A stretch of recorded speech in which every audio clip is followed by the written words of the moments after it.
Aka, mashinangizga gaz uстановка bo'ldi, zapravka qildingiz. Qanday yuribdi, xudo xolasa? Yurishlari xudo xohlasa hozircha yaxshi aka. Yaxshi yuribdi.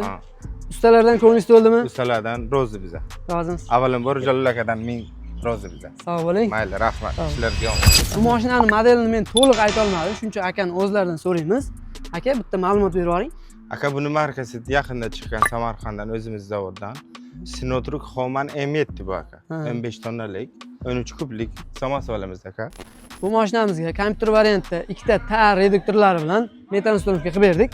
Gaz balon o'ng tomondagi joylashuvi 4 ta 100 talik balon bilan har bittasiga bittadan lenta qilib, pavuklarigacha ikkala tomoniga bir xil zapravkani qo'yib, zapravkaga kirganda o'ng tomon, chap tomon qilib o'tirmaysiz. Shofyor tomoniga ham akkuratniy holatda 4 ta 120 talik balonni har bittasini bitta lentaga mustahkam qilib o'rnatib berganmiz. Mana shunday ishonchli, sifatli, kafolatlangan xizmat kerak bo'lsa, bemalol pastdagi raqamlarga bog'laninglar. Obuna bo'lish esdan chiqmasin. Bu videoni katta mashinasi bor tanishlarga jo'natib qo'ying.